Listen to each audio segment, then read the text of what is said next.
¿Qué tal? Video tutorial número 9 del curso de Node.js. Veíamos en el anterior video tutorial cómo servir archivos estáticos, pero tener que acceder directamente al almacenamiento en cada petición del cliente no es muy operativo en un entorno real de desarrollo. Así que vamos a mejorar el ejemplo anterior para aumentar la eficiencia del servidor. Para ello accederemos al disco solo en la primera consulta. Para lograrlo tendremos que hacer caching de los datos desde el archivo en esa primera consulta y servir todas las posteriores peticiones desde la caché sin tener que recargar las necesidades del proceso. Vamos a mejorar el código que usamos en el anterior video tutorial, así que seguiremos trabajando con server JS y en el directorio content tendremos los archivos index.html, script.js y styles.css. Aquí podemos ver el código del archivo server.js. Y lo que vamos a hacer es llevar a cabo dos modificaciones. La primera va a permitir que el código solo lea el archivo una vez. Y la segunda modificación es que ese archivo posteriormente su contenido se cargue en memoria y después responda a todas las peticiones para ese archivo desde esa memoria caché. Para mantener las cosas simples y claras y asegurarnos que la creación de este código sea mantenible en el futuro, vamos a extraer este manejo de la caché y la entrega del contenido cacheado en una función separada. Así que después de MIME types y antes de HTTP create server, vamos a incluir este código.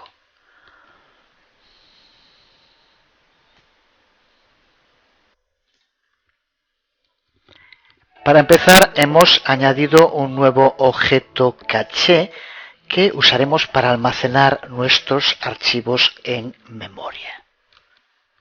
Y a continuación hemos añadido una nueva función llamada caché y entrega.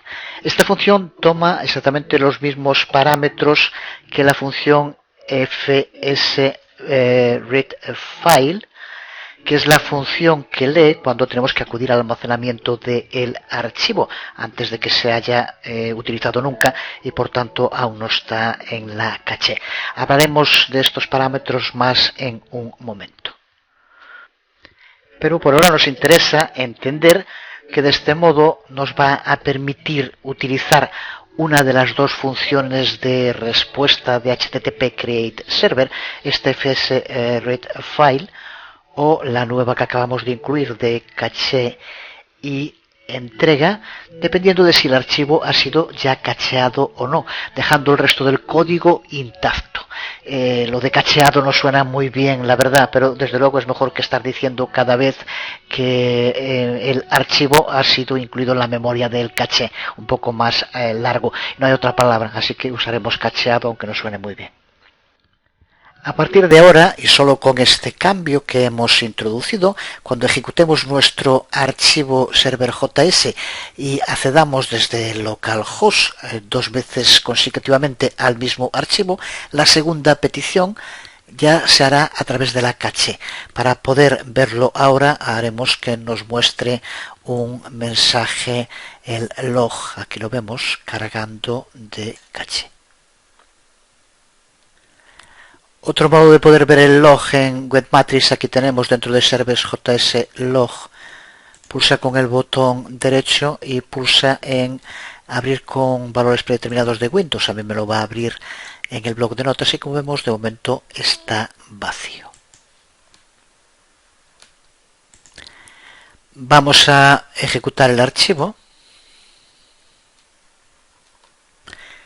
Aquí lo vemos en pantalla, el que utilizamos. Voy a cerrarlo aquí, pero ahora si volvemos a llamar a archivos que ya se han utilizado, por ejemplo index.html, que a su vez recuerda que llama también a CSS y JS, veamos lo que ocurre en el log. Observa en el log del server, bueno, vemos mejor cómo aparece cargando Content Index y el resto de los archivos desde la caché cuando se hace por segunda vez.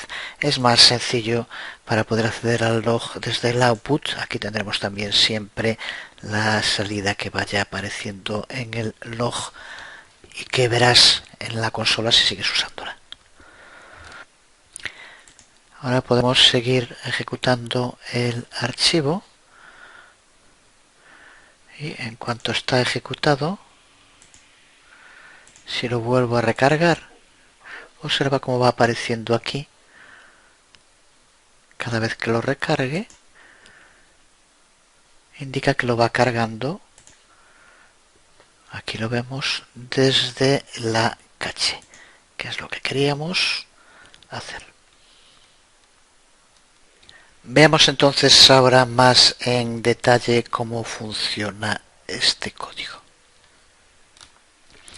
El cambio se ha centrado en la definición de una nueva función a la que hemos llamado caché y entrega, que lo mismo que fs_readFile, que ahora pasa a estar dentro de esta función, toma como parámetros un archivo, que es el que tenemos en F, y la respuesta callback, que en caché y entrega ponemos como cb, mientras que en readFile aparece aquí como function error data. Ya vemos como si se ejecuta caché y entrega, aquí cb toma exactamente los mismos parámetros, error y data. Y lo podemos ver más abajo, donde se ejecuta la función, como el contenido de caché y entrega es exactamente el mismo que tenemos aquí, más arriba, en fs_readFile. Ya dijimos que es la mejor opción porque podemos pasar exactamente el mismo contenido callback de fs_readFile a caché y entrega, lo que nos permite mejorar el código y el poder usar el caching sin añadir más complejidad dentro de HTTP Create Server. En un código tan sencillo como el que estamos utilizando, la necesidad de abstraer nuestra lógica de caching en una función externa es discutible, pero en cuanto vayamos aumentando las opciones de caching del servidor, desde luego cada vez se irá haciendo más útil su utilización. En cuanto al contenido de caché y entrega, con lo que he dicho prácticamente ya es el pseudocódigo que aquí vemos convertido en código.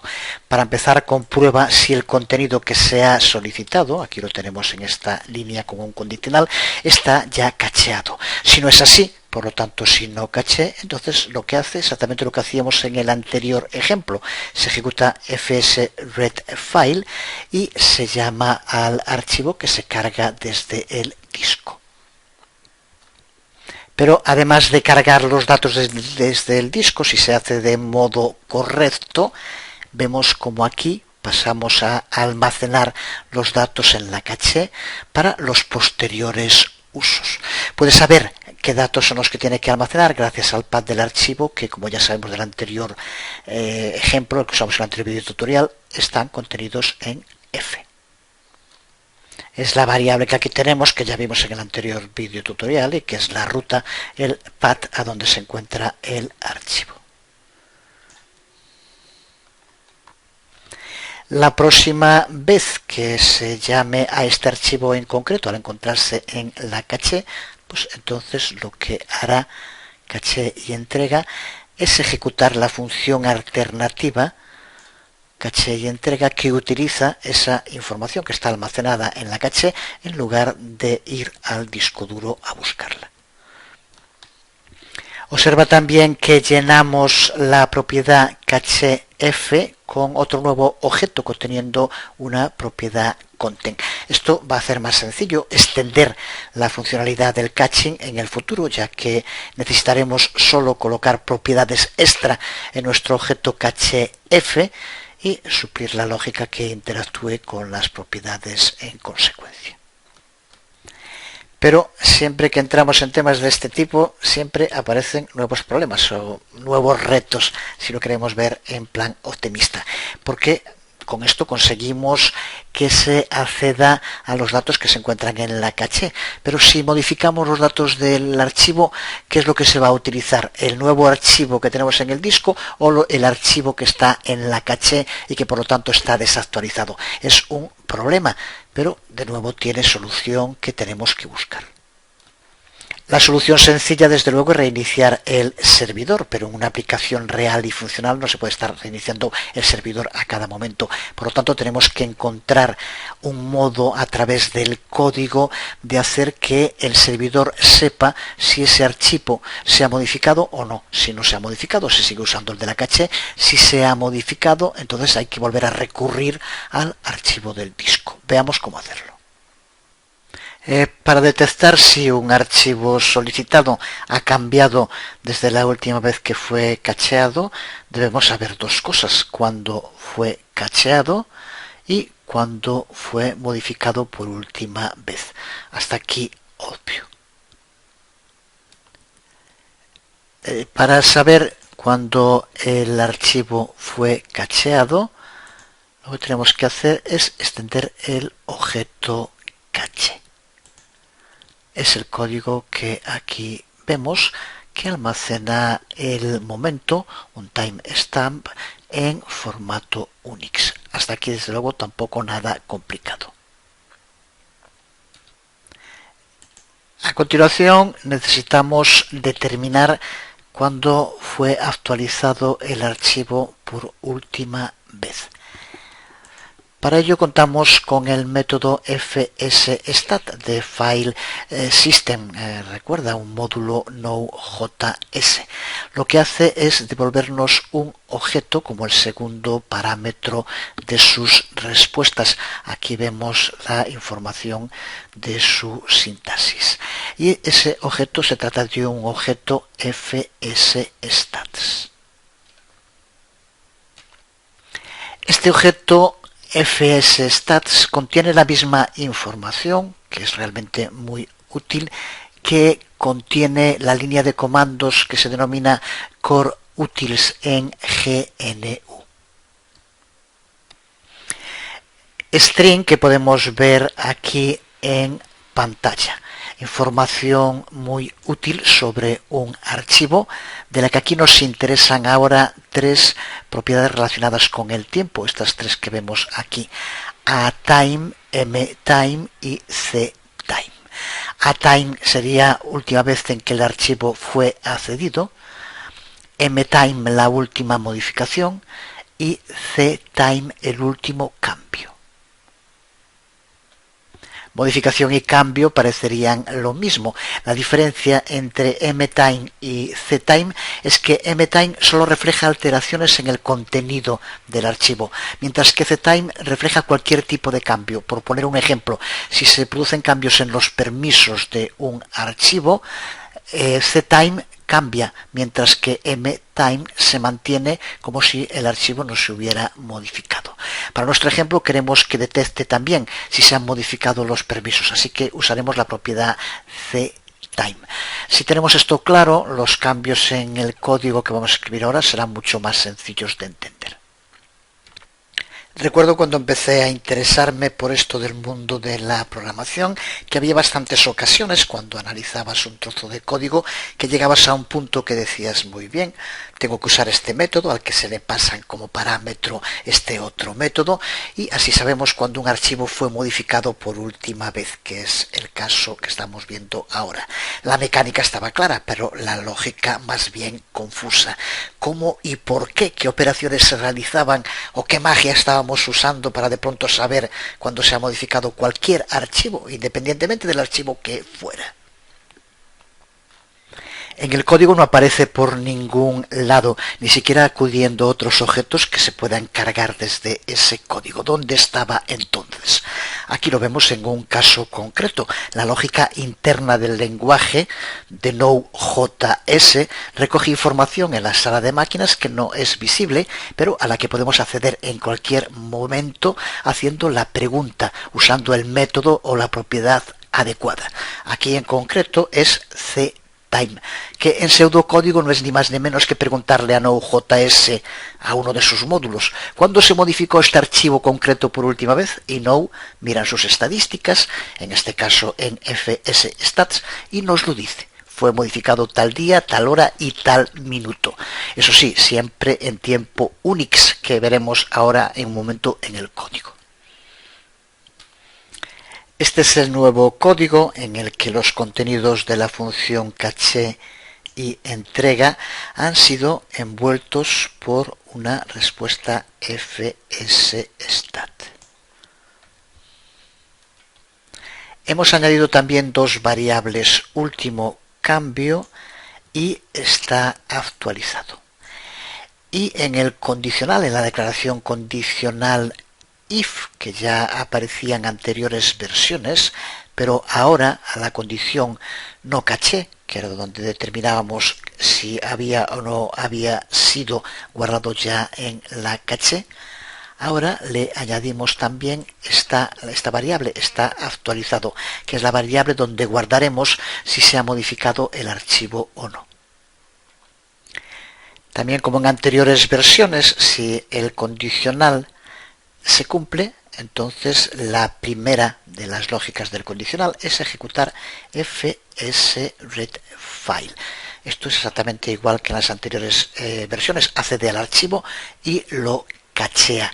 Pero ahora, como también ya dijimos antes, mediante el uso de timestamp date now, lo que hacemos es guardar el momento, el tiempo en el cual fue cacheado para poder comparar posteriormente.